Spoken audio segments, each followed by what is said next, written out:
This Organized Chaos video is brought to you by Gems Art Studio. This video is also brought to you by viewers like you. Thank you.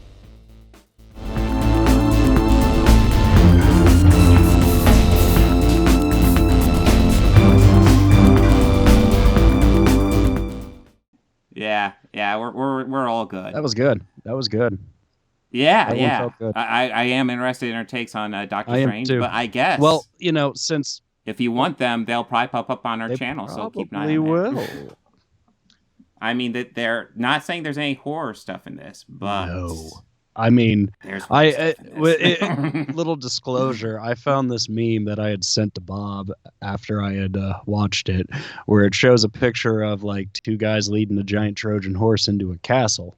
The castle was labeled casual public. The two guys, one of them was labeled a Disney exec, the other was Sam Raimi. The Trojan horse said Doctor Strange, but inside of it was Evil Dead 4. Yeah. And and I don't know if I'd go quite that far, but there's you can tell Sam Raimi is tapping into some horror stuff. Oh, absolutely. Yeah. This movie was just, I was so satisfied. And I wanted to go in with no expectations whatsoever. And unlike Spider-Man and Batman, I avoided the internet until I saw it. I avoided it all week until I saw it. I didn't want anything spoiled for me whatsoever. And I was completely and totally pissed off, and I absolutely hated it simply because Ted Raimi wasn't in the movie. Oh, not Tom Cruise? Nope, Ted Raimi wasn't in the movie. See, Fuck Tom Cruise. Ted Raimi's better. You see, I'm kidding, of course. Tom Cruise was so good in the movie. He just kind of melded into the background, so you don't even see Tom Cruise anymore. Yeah, I mean, I would have preferred if he, just turned into spaghetti and dissolved. Yeah. So we already said there's going to be spoilers. It's why Chauncey's not here. Yes. And yes, we are going to just spoil the shit out of this. Oh, God, yeah. If you want our quick thoughts, I really enjoyed this. This is a movie with a great message about, a great theme behind it about moving on, which I love. Yeah. It's by Sam Raimi, and I love Sam Raimi. He delivered the message perfectly. It's a great movie. Yeah, he delivered the message perfectly. Yes. Oh. And there's some great horror stuff in it, There's too. some fucking awesome horror stuff in this. Yeah. So, your theater experience. Now, were there cheers when Bruce first showed up? I don't think I really heard anything when Bruce first showed up. I think I heard was me going, ooh. Me and my friend were the only ones who went, yeah! We applauded. Yeah. When he popped up, I was like, nice. And at that moment, me and my friend knew, oh God, we're the only ones who really know who Sam Raimi is in this theater. Yeah. I'm going to love the rest of this experience. And it's true. I loved the rest of it because there were people going, oh, that's a bit much. And I went, that? Wait, do you see a deer's head crack and start laughing at you? Yeah, if anybody thinks it's a bit much, then you need to get out more. I'm sorry. The zombie pulling itself out of the dirt was a bit much. Oh, I loved it. There was one guy saying, I don't know how I feel about this. And it's like, oh, and I go, motherfucker, you know who Sam Raimi is? You're going to be squeamish. You're going to be squeamish until the end of the movie. This brings up something that I know people are posting about on Facebook. People saying, hey, don't take your kids to this. This is not like a kiddie movie. No. And my response to that is actually kind of, listen, I'm fine if you take your kids to it, but yeah, talk to your kids about this stuff. I actually think it's more important to talk to your kids about this stuff than hide it from them. Yeah. I know I'm a radical parent like that, but I know. Yeah, but yeah, talk to your kids about this stuff, and yeah, if they want to watch it, yeah, and just sit there with them and watch it. Yeah, it's fine. And this isn't like a hard R or anything. This is still very much a PG-13 movie. Oh yeah, no, it is. I bet you it is far from Evolver. Yeah. Yeah, but I bet you there's moments that push it. Yeah. There are more dead bodies than you usually see in a PG-13. Yeah, they also don't shy away from kind of getting really close to like graphic violence in this. Like I will say this is probably one of the more violent ones in the MCU, I think. Yeah, I would Yeah, agree it with is that, definitely one of the more violent ones. I mean, I think I said if I had to pick one that I thought was more violent, I would say Winter Soldier was pretty violent.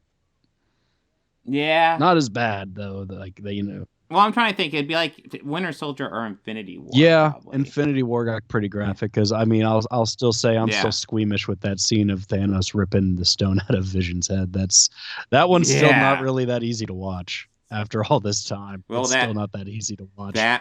That does relate back to this one because she brings up how she blasted a hole in Vision's head and it didn't mean a damn thing. Well, the first thing I really want to say is like this is definitely a Sam Raimi movie.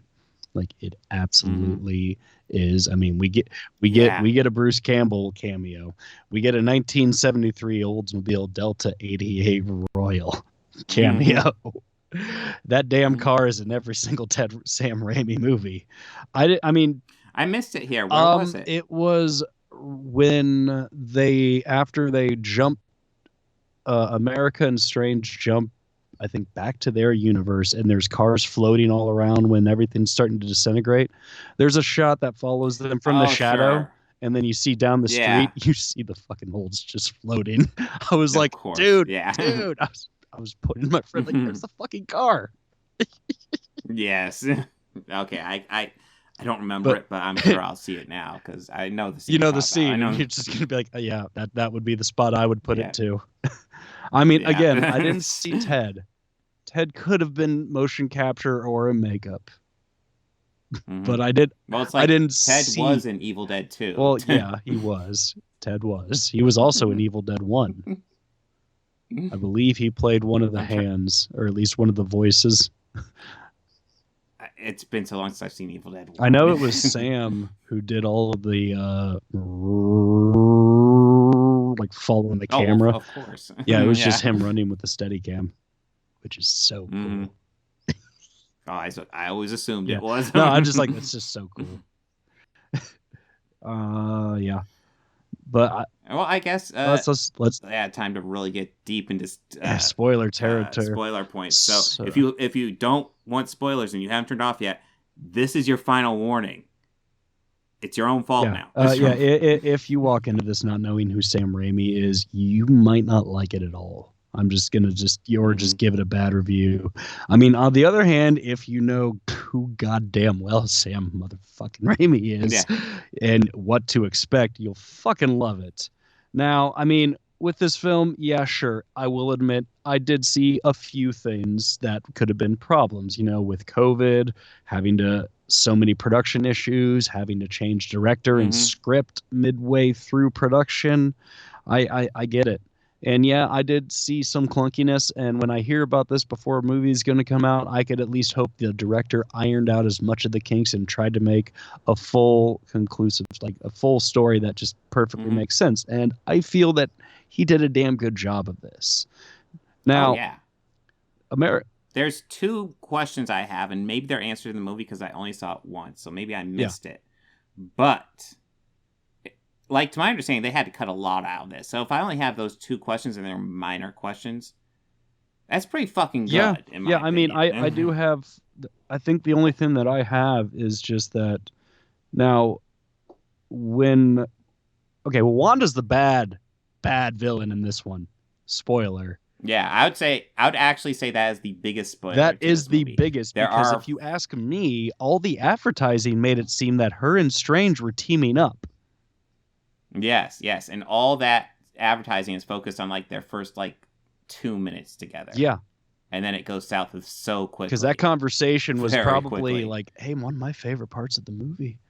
And you know what it really reminded me of? It reminded me of it's kind of it's a familiar setting that you've seen a lot in older Westerns. It's about two strangers or two people who know each other meeting in a place. One is poisoned, the other has the antidote. They're both enemies. Just that's sort of like a scenario and that tension, and that's how you could build tension within a scene. I felt that in that moment when she just said, "You never told me her name, did you?"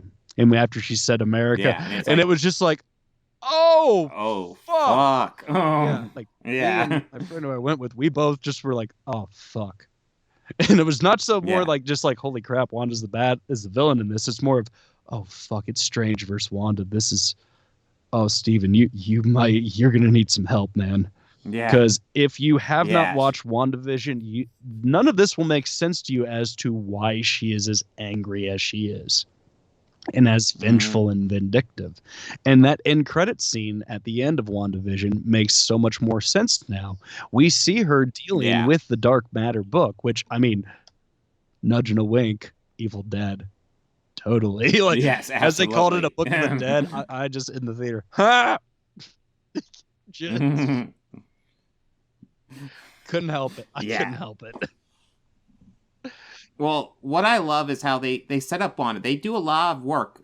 WandaVision especially does a lot of work setting up Wanda for this movie. Yeah. And it's actually a great series on its own, so it's actually worth standalone watching. Perfect. But even within the context of this movie, I feel they do a good job setting her up, but they also set her up to be like an opposite of Strange. Because you have Strange, who at the beginning of this movie, he's going to Christine Palmer's wedding. Yeah. Which, when I first hear that, I'm like, that's kind of weird, but maybe they've evolved to a point where they're, like, friends, and this is okay. But then at the wedding, he is clearly staring at her, pining for her. And it's like, dude, what are you doing I think here? my favorite part of it is when she asked if her husband could get an autograph. He's a really big fan. That was really funny. Well, that's the thing. So it's setting up Strange. Oh, I'm sorry. I just wanted to bring up real quick. Also, my lovely sweetheart Rachel McAdams looked fucking gorgeous in every part of this movie. Oh yeah. Well, our Christine Palmer has a very small role in this movie, but I actually think Rachel McAdams has a bigger role in this movie than in the first one. Yeah. Let's call it what it is. 616. She has a very small role. Now, over in the 838, yes, which doesn't suck. Doesn't suck. I'm sorry, Miss America, but it does not suck. It does have some good things. I mean, that Wanda is great. Well, it's worth. Well, as I was also trying to get to. So it sets up. He is pining after her, and he needs to learn to move on. But he understands he needs to learn to move on. And that brings us to Scarlet Witch. She has lost a lot. She's lost a lot more than Strange has. But she's not moving on. And it sets up these two as like a dynamic, as, you know, she is Strange if he doesn't learn to move on. And I love how, like, they give her whole character arc, but she also is set up as an opposite for him as an antagonist and protagonist should be set up. It's just a little story thing. I love when they figure out good storytelling like that. Thank you. Yes, thank you guys.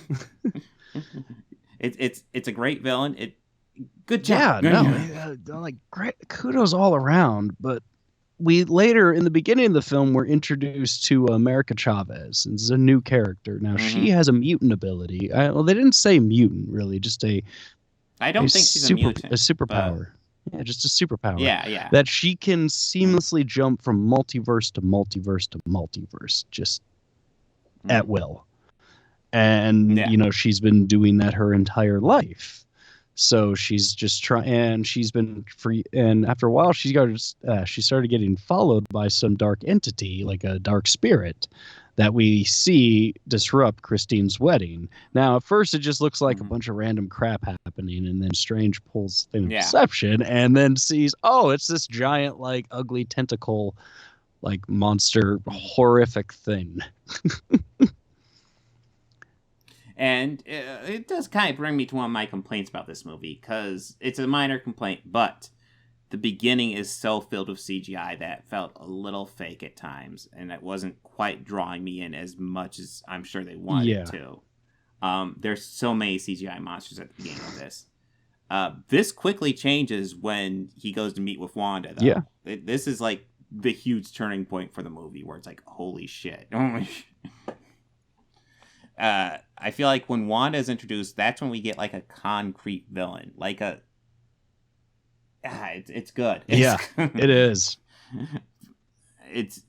She's gone insane. She has gone completely off the deep end, and it is believable because we know she's not the most mentally stable. Even if she means well, she's kind of reached a point where she doesn't even care to mean well anymore. Like, yeah, she just we know what she's all been through, and we see mm-hmm. like, you know, the challenges that she's gone through and faced. So, you know, we know where she's at from following, you know, WandaVision. So this is kind of like a natural, not natural progression, but it's an understandable progression. Yeah. You know, it's absolutely true. She's just off the deep end. She has decided that the world has taken enough from her, and now she is going to take back whatever the cost, which involves, and it is one of those things where I'm watching it like, okay, Wanda, don't kill people. Please don't kill people. Once you kill people, you're past the point of no return. Then it's just all out open war. And yeah, she starts killing people. And it's like, oh, shit, Wanda. But yes, it involves, we brought up America Chavez. Yeah. What do you think of her? I kind of felt that she didn't have enough room to like fully explore her character, and I kind of felt that they spaced it out a little bit throughout. That's kind of one of my complaints about it. I kind of wish that. That's the thing. Like, I don't dislike I didn't dislike her. No, but I actually enjoyed her her presence in the film, and like, and really like she was great comedic relief when she needed to be. She actually always had something to do as a character, and like, you know, she didn't like, you know, stop the story in its tracks. She helped progress it. I really enjoy and like I have no complaints about her, but I just kind of felt like we should have gotten a little bit more about her. But it also worked with her, how her introduction worked, or it was done.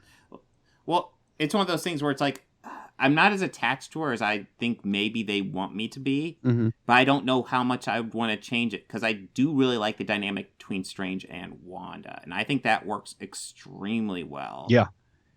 And would it take away from that if we start adding more to America's story? Because they can always expand on America in a Disney Plus series or a solo movie. I don't know what they're planning to do with her. I assume more. Well, what I'm understanding is that I think they're setting up for Young Avengers. Oh, yeah, that would actually because she is a Young Avenger, and so is Kate Bishop. Like they've already been setting up a few of them, so it's like, I mean, well, you know, one I would like to see would be Miles, but they haven't set that one up as much as I too like to see Miles as well. Yes, I would very much love to see who they would cast as Miles. Mm-hmm. Yes, definitely. Well, yeah, actually, Miss Marvel's coming out soon. I'm pretty sure she's a Young Avenger as well. Yeah, Miss Marvel, that's a series that's coming out, and she is also a Young Avenger. Yeah, it's like, what was it, Kamala Khan, right? Yeah, I think so. Yeah. Which I'll admit, in the beginning of the Avenger game, I was like, oh, is this a new character that they've introduced more recently? And I'm like kind of Googling it. Yeah, she's a more newer character. And like the voice actor in it was just kind of like being young, peppy, and like in the beginning of that Avengers video game. So part of me is like, this might get a little old. How long until I unlock Cap? Yeah. I still haven't gotten that Avengers game. I was not thrilled with the demo, I have to admit. I pre-ordered and I got like the first level, you know, in preparation. So I was psyched for it because I loved like what I saw, and I was like, I'm sold. This looks great. Yeah, I regret buying that game. that game. Spider-Man games are excellent, by the way. Yeah, Spider-Man games are flawless. Yeah, but one thing we have to get to is the first universe they jump to. If we talk about nothing else, what, the Illuminati? Well, first, there's only like 3 universes they really jump into seriously here. Yeah, I mean, we spent a lot of time in Earth 383, which has the Illuminati, which is featured Yes. in a lot of Marvel comics now. Those who are seated in this Illuminati aren't exactly what we're used to, but we do see some faces that we have hoped to see, some faces we've already seen, and one from the past. We do see John Krasinski as Mr. Fantastic, which I was like, oh, that means he's not going to be Reeve in the movie. Fuck. Well, it means it could go either way. It really does. I mean, if in that theory, if that universe is Doctor Strange, it looks a lot like our Doctor Strange or 616's, then maybe, yes, I'll give you that. Maybe, yes. Yeah. But I mean, one could argue, but if Strange's, multiverse looks a lot like, the Strange we know, why does Peter Parker look different?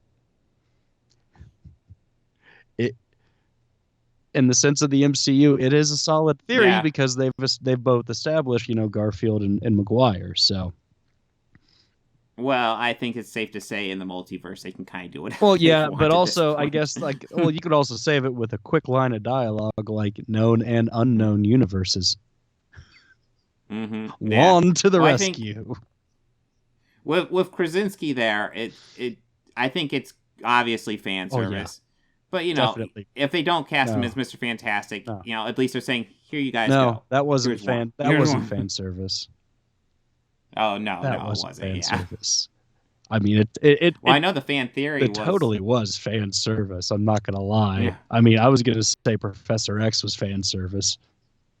Oh, well, the entire Illuminati in this are fan service.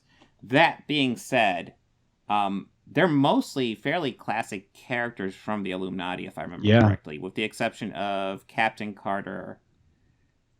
I don't remember if Captain Marvel's there or not.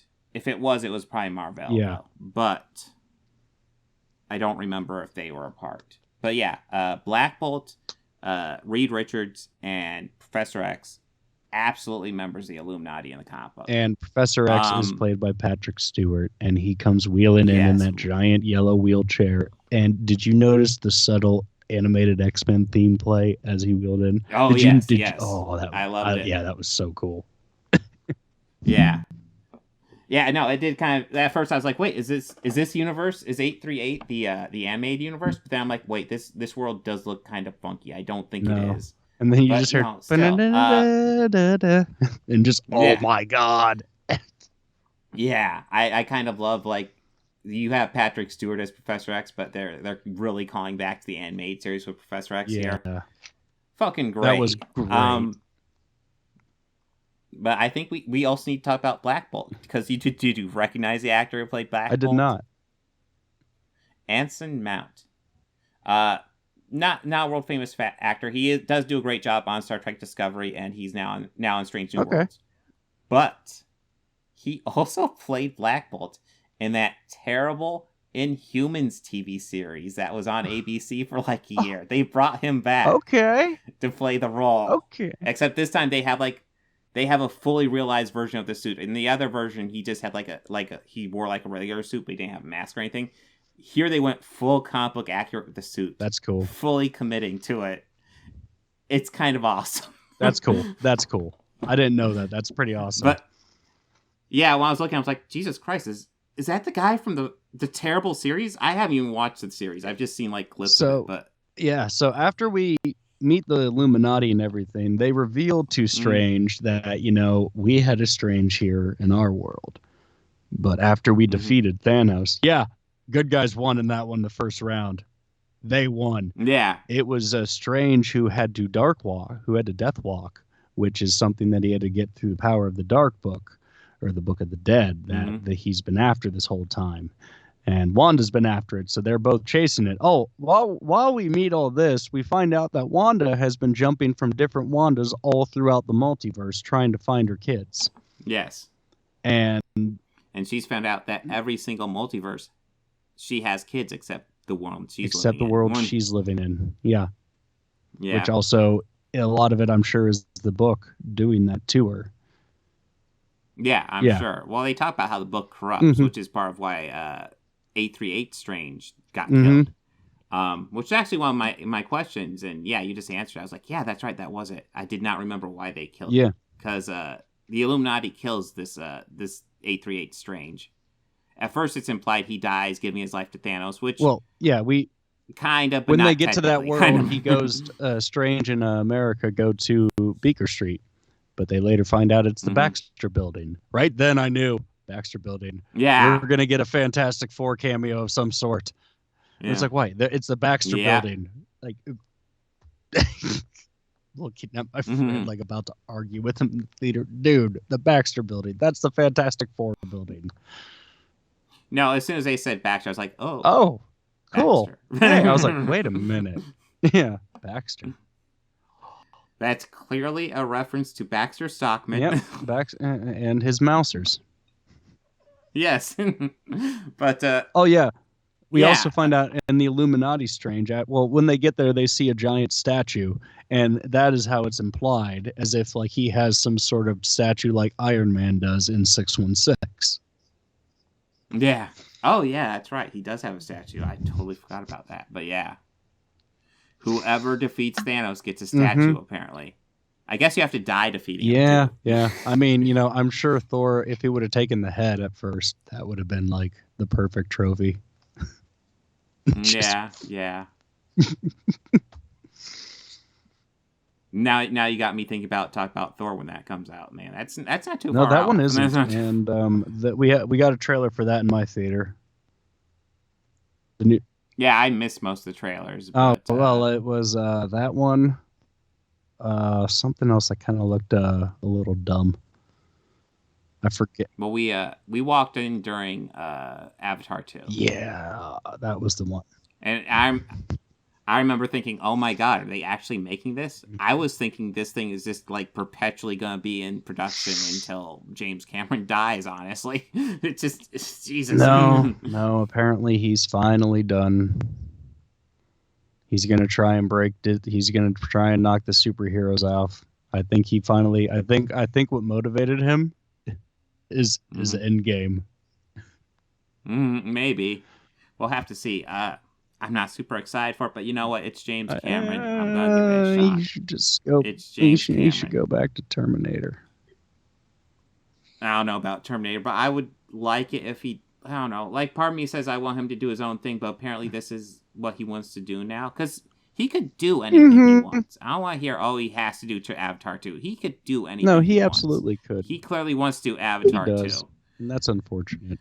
So, okay. But yeah, I want mine like more movies like Abyss. Yeah, I wouldn't mind another Which, by the way, I don't even think has a 4K release. Abyss on 4K, guys. It does at least have a Blu-ray, right? I'm not sure. I'm not... Well, yeah. So we do find out that Baron Carlo Mordo is actually replacing Strange in the 383 on the Illuminati console. Yes. Who actually throughout the trailer, I thought that he was going to be the bad guy. Yeah, well, that's an interesting thing because with the ending of the second one, I assumed Mordo would be a major player in the second one. Yeah. 616 Mordo isn't even in this movie. Not it is at all 838. Yep. Yeah. That was something I was not ready for. Yeah. I was like, oh, okay. One of the questions I did have, and maybe you'll be able to answer this one too. We leave off with the Illuminati fighting Wanda, not going well for the Illuminati. No. Yeah, we do see all those cool, badass characters we talk about fucking horrendously die. Yeah. Sam Raimi's at the helm. Really horrendously. Reed Richards gets turned into spaghetti and his head pops. Butchered. Black Bolt, his mouth disappears and he says something and his brain explodes. Yes. What is it? Captain Carter gets cut in half by the shield? Yeah, Captain Carter gets cut in half by a shield. Captain Marvel gets crushed by a statue. Yeah. And Professor X is the last one standing. He tries to do a mind warp on her, but she just kind of traps him and then sneaks up and snaps in his own mind, and that causes him to die. Yeah. Yeah, that was like, oh, fuck, you fucking did it, Sam. Shit. Yeah.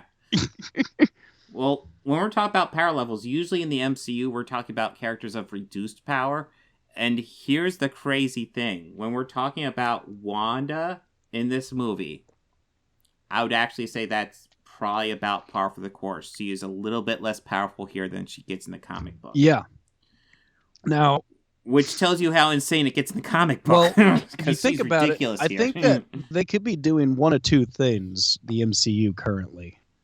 I'm pretty sure it's Secret Wars. I'm almost sure it's Secret Wars is what they're going to start, or the Secret Invasion, because they've been kind of teasing the Krill invasion since Captain Marvel. Mm-hmm. But they also could be doing like, a combination of Krill invasion and Secret Wars, which would be fucking cool. Yeah.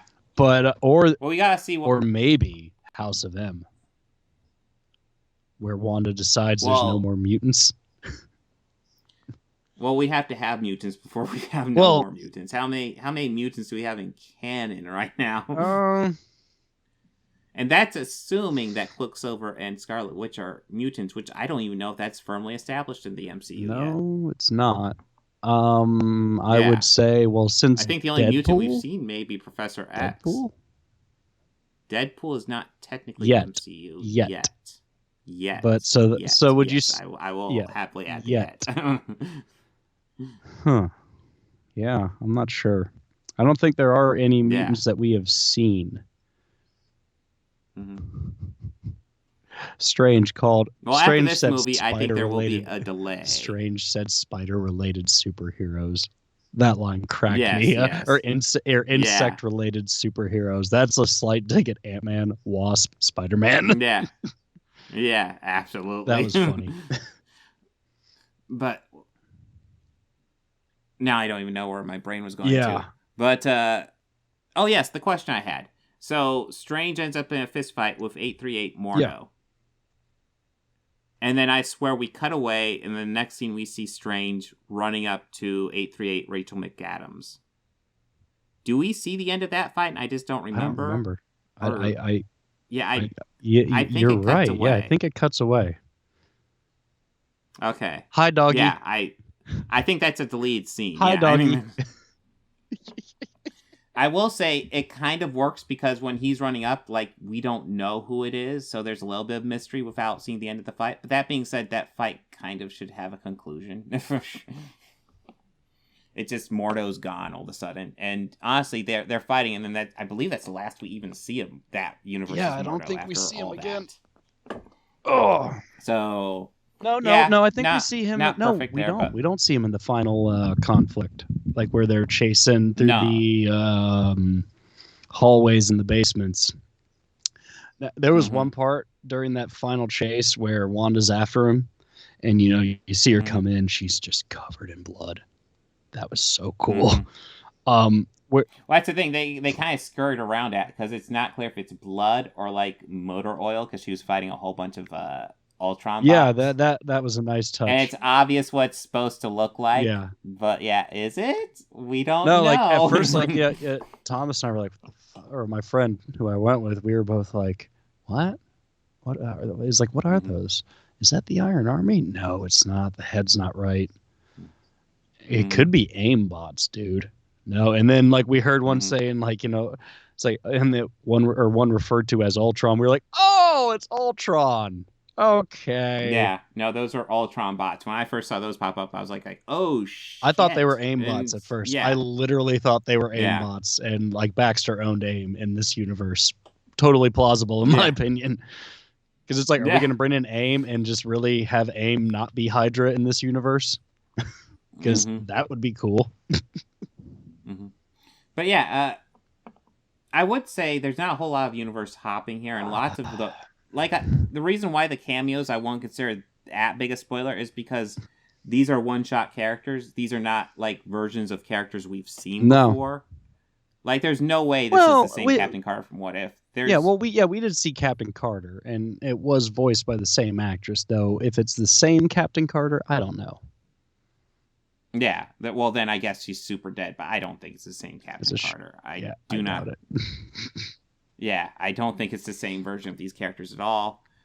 For me, the biggest twist here is Wanda being the main villain. Because like lots of people theorize that, but I was like, probably not. But no, she is full on villain mode. Full on the bad guy. And yeah. also, yes, we forgot to mention the first cameo by Bruce Campbell in this movie, which I knew he was totally going to be in this. And he played a street vendor. And it was like, yeah, stuff's free. That's right. And she's like, yeah, stuff's free in this universe. Yeah, you're hungry, they feed you. It's great. Hey, you got to pay. And Bruce right there. And Strange put a spell on him for him to hit himself, which I've seen people refer to as a callback to Evil Dead 2, where he was beating the crap out of himself. Well, and I think, no, that's not a callback to anything. All that is a callback to is that Sam and Bruce have been friends for years, and Sam loves to abuse his actors, especially when they're friends. Yeah, that's true, too. I don't know. He's worse to his brother, He is worse to Ted. Which makes me wonder, where was he in this? He's got to be somewhere. I looked in the entire credits. I did not see Ted Raimi. It's probably just not on there yet. There'll probably be some secret special feature that reveals where he's at. I don't see Sam making a movie without Ted involved in some way. I didn't see him as a producer. I mean, he could have been under the umbrella of the Raimi, whatever their production company is. Because it's Ted, Sam, and Ivan, right? It's the three of them, right? Yeah, Ivan Raimi. Well, there's Rob Tappert. And Rob Tappert, yeah. Rob Tappert. I did see Rob Tappert's name. Which, I don't think he and Sam don't do anything. Like, rarely work apart. Yeah. They're always involved with, But, I love Bruce Campbell. The pizza ball. I want to bring up, he's a pizza ball vendor. Yeah. In America, like, it's brought up, hey, you don't have any money. And she's like, actually, your universe is weird. In every other universe, food is free. But in this universe, you have to pay. And, of course, the Bruce Campbell pops up, hey, you didn't pay for that. Oh, apparently this one, too. Apparently. And Strange puts a spell, and, Bruce starts beating the shit out of himself. We'll come back to that. Yeah. The movie wrapped up, and I think then we go to meet the Illuminati after that, and then we have the big ending fight, which Wanda, at the end of this film, ends up sacrificing herself to the 383. Or at least, to it. She gives in and just sees, because she goes to that one as herself, sees that her kids are terrified because they see her as the witch that hurt their mother, and they're terrified of her. And that just... Wanda then sees what she's become. She decides that she needs to destroy the Dark Book, and we see her kind of, I think, sacrifice herself and destroy the book. Yes. But I also saw that red light glowing still, like, way after she was gone. Like, way after that building fell. I saw it, so she could have protected herself from it, but maybe. I don't know. I will say this ending is, to call back to another Sam Raimi movie, this is also the ending of Spider-Man 2, which I noticed. Yeah. They pull it off really well, but yes, this is a good character who went insane, sees the light, and sacrificed themselves to save the day. This is what happens when the studio doesn't rush Sam. You could tell he could have a great story. Yes, for sure. Yes. So like in the end, Wanda isn't the villain, but throughout most of it, she's the fucking villain through most of it. Yeah. But yeah, overall, I don't know if you've heard it, but I really dug this movie. This was fun. I do want to see it again. I don't know if I'll get a chance to see it again before it leaves theaters, but I wouldn't mind at least getting one more. Yeah, I would totally want to watch it again. I'm not sure when it comes on Disney Plus. Usually, I feel like it's like a 6-week wait. I think it's like a 90 days. 90 days, maybe. Is it? I thought it was usually 90 days for physical. But we'll see. I know Shang-Chi and Eternals came out very quickly. This one might be a bit of delayed because the box office was really big and it might linger a bit. But yeah, good movie. Oh, and I guess, do we want to talk about mid and post credits? Yeah, mid. The mid. Yeah, mid was a thing. Yeah. At the end of the film, we see that. We find out that Strange still has like the Dark Soul attached to him a little bit, or the book, and he has a third eye. Yeah. Which is a little weird, but totally Sam Raimi. Oh, we didn't even talk about how Strange won. He possessed another universe's dead version of himself and fought. Yes, when America came to 616, she came with a corpse of a Doctor Strange who was actually protecting her, but then at last minute decided the best move was to kill her. And then he ended up dying. So that corpse ended up stuck in 616.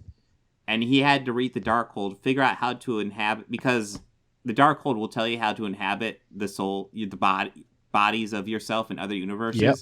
So he had to learn that so he could go back to 616 in the body of his dead Which is buried in the garden on top of the sanctum.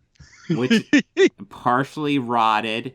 He didn't have a cloak of levitation, but there are these like evil ghosts that were trying to stop him, and he learned how to control them and turn them into a fucking that was so wicked ass awesome. Ghost cape. No, it looked so cool. So awesome. Ghost Doctor Strange might have stole the show.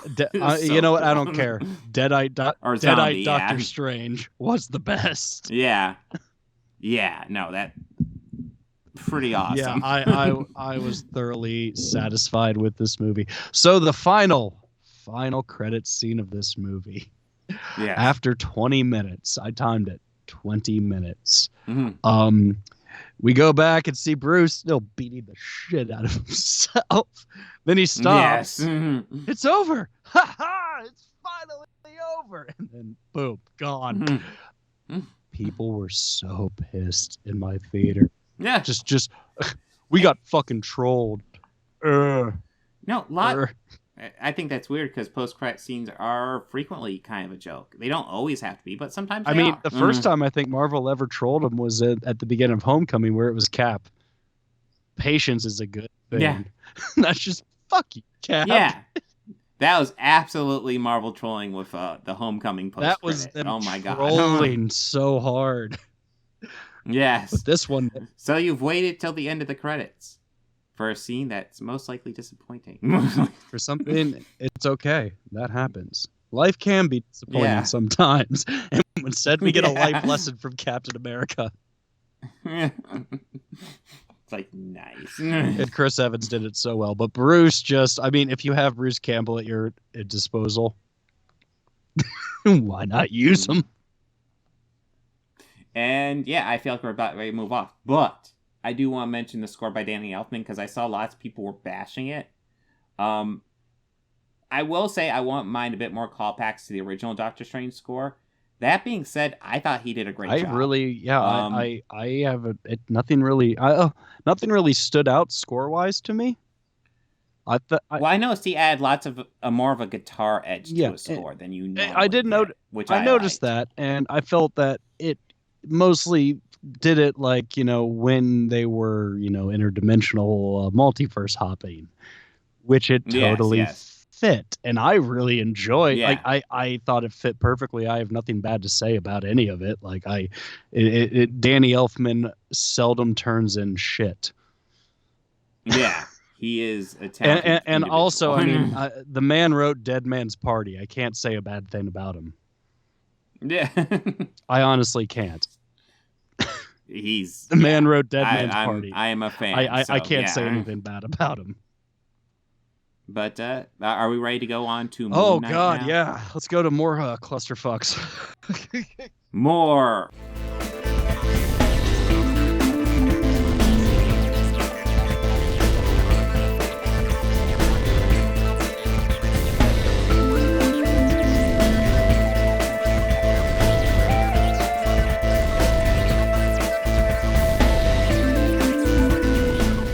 They think order and chaos are somehow opposites and try to control what won't. I used to fuck guys like